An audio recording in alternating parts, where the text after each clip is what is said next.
Hi, it's Pastor Andy, and another video for you today.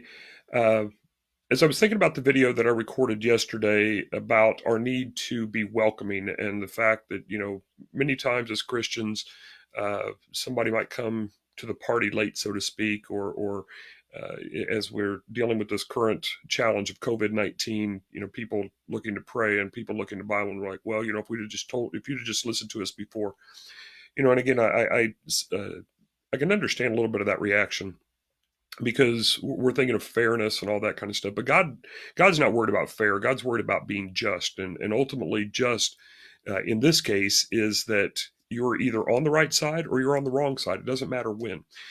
And so, as I thought about that a little bit further and thought about a video for today.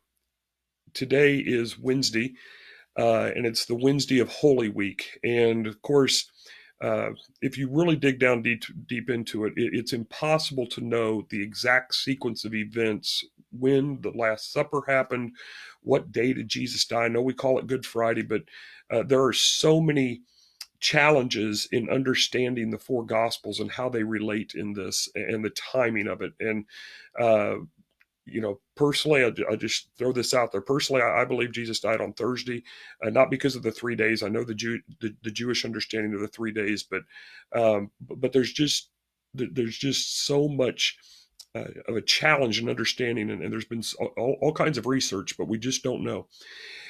But regardless, so with that, I say because if Jesus died on Thursday, then on Wednesday would have been the Last Supper. Um, and if that is the case, it would have been today on a Wednesday, so many years ago.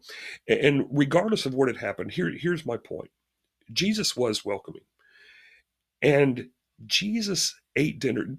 A dinner. Now, if you're a guest in the Middle East, even in today's culture, a guest in the Middle East, you were welcomed in.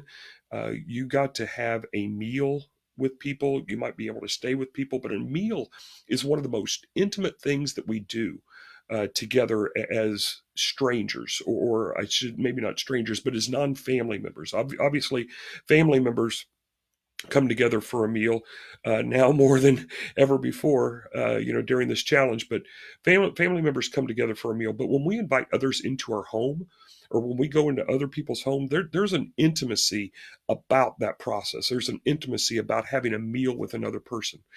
And we have to realize that Jesus was having that moment, that meal, with his closest followers.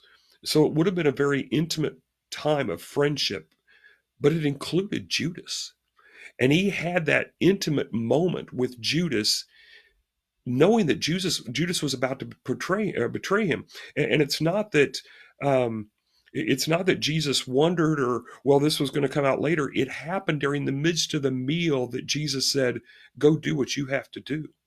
So Jesus ate with Judas. He washed the feet of Judas, even on this moment. So when we look at Jesus, we say, I mean, let's be honest. I look at this and say, how could I ever be like Jesus in that regard? And there's nothing in Andy Braams. There is nothing in Andy Braams that would allow me to be like that, to allow me to become that.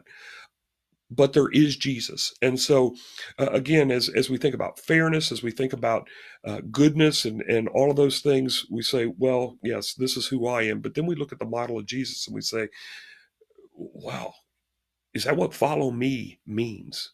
Does it really mean to follow Jesus, to become like Jesus? And that's exactly what he's asking us to do. That I will make you, he says, follow me. There's the head. I will make you. There's the heart. Fishers of men. I will have you do things because you believe and you have changed. I will make you do things differently. I will allow you to do things differently than you ever would before.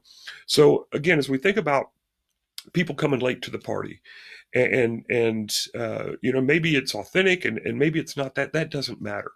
Jesus wants our authenticity, but Jesus allowed a moment with Judas to try to help Judas to know better about who he was. And we have to realize it was not only Judas that betrayed Jesus on that night. It was Every after the garden, every disciple scattered from him, and from that moment to the cross, really we don't have many people engaged, involved. We don't hear the names of many disciples. We hear Peter betraying Jesus even more, and we have the disciple that Jesus loved, presumably John, there at the cross. So they all betrayed him. In a way, they all fled from him. And so, again, as we think about our call and we think about how holy we want to be, let's realize that apart from Jesus, we can't be holy at all. And so, let's embrace others as they are looking for a reason during this season of life, during this challenge in the midst, that this is an opportunity for us to be like Jesus, as hard as that may be. Realize that it's not a part of you, it's not a part of me, it is only a part of Jesus. And if Jesus did it um, with Judas and with the rest of his disciples, he can do it through us as well.